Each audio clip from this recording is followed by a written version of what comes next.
Real quick before the video gets started, we've got shirts designed by yours truly, available in large, extra large, and 2XL. If you're interested in picking up one to support the channel, check the link in the description below. On to the video. Welcome back to another Tech Junkie video. Today's video is going to be slightly different than previous videos. Now that we've got some warmer weather, it's time to start taking my boat out. And right now the Hellcat Durango has no trailer hitch. My internal debate in my own head has been whether or not to put a tow hitch on the Durango or to buy a truck. What kind of truck? I don't know. I'm not really thrilled with the prospect of putting a trailer hitch on the back of the Durango. I don't know why, but if I did, I'd want it to be Mopar original parts. I've been quoted about $1,200 to put Mopar tow package on the back of the Durango, and it comes with a cover, but the cover has to be painted to body color, which also means it's going to be an additional fee for that. And I'm just not sure if I want to tow my boat with the Durango. I've owned a truck for the past 12 years at one point or another, so I like the idea of having a truck. Now, when I saw the T-Rex, I was aware that this moment was going to come where I'd have to make a decision whether or not to add a tow package to the Durango or buy a truck. And now it's finally time to make that decision. 1 hour later. So I got to the dealer and I couldn't do the Ford. I got a Ram 2500. We'll keep this for a few days and see if I like the bigger truck. The biggest truck I ever owned was the T-Rex. And I don't know if this is bigger than the T-Rex, but I've never driven a 2500 before today. I just couldn't do the Ford. Couldn't bring myself to do it. Looking forward to giving this thing a shot because I've been eyeballing a Power Wagon. And if I like the way this thing pulls my boat, that Power Wagon has the same engine. All right, let's get to it.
All right, this is my 2014 Bass Tracker. I bought it new in 2014. I've gotten to use it very sparingly these past few years. First 3 years, I took it out twice a week. But these last few years, I haven't taken it out much, and I'm taking it out today. I'm tired of working 7 days a week, for sure. One of the things I like most about this boat are these rod holders. I know someone once said, why did you screw that into the boat? Well, we don't do a lot of bass fishing, but we do a lot of cat fishing. So I had these rod holders put on. I had one put over by the driver's seat. I love this boat, but this is probably going to be its last year. Looking to get something bigger. We're looking to get something bigger. When I bought this boat, I had one child, and now I've got 4. So we definitely got to get something bigger. It's got the Mercury 4-stroke, 60 horsepower motor on it. Looking forward to getting out today, catching some fish. Do this? Yes. Hey, you ready to do this? Yes. You ready to do this? Yes. Y'all ready to go get Abigail? Yes. So one of the things that I'm looking forward to most with this 2500 is seeing what kind of fuel efficiency I get. It has a 6.4 liter V8 like my Scat Pack did. The Scat Pack didn't get very good gas mileage, and I'm wondering if the truck gets any better. I got about 17 miles to the gallon in the city and 22 on the highway in the Ram 1500. This is a heavy duty truck, so I'm not sure how the gas mileage will go. So we're going to set the trip meter now and see how it does hauling the boat and what kind of fuel efficiency we get.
going too far in. All right, you get in.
The 2500 and would I buy one of these trucks.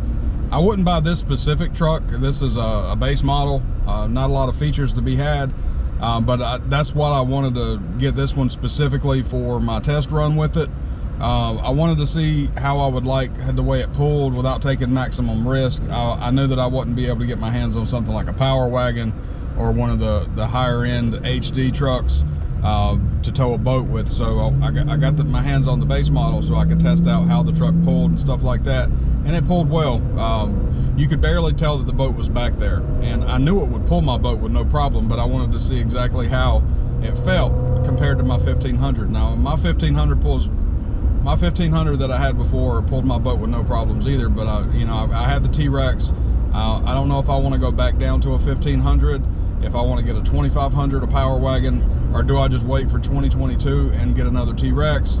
If I did that, if I want to go fishing this year, I'd have to put a tow hitch on the back of the Durango, and that's what this whole point was, to see what I'm going to do. I don't know yet if I'm going to put a tow hitch on the Durango or if I want to buy a truck now or wait for the 2022 T-Rex. I'm not 100% sure, but that's why I'm doing this test. Now, the one thing negative I can say about this truck are the tow mirrors.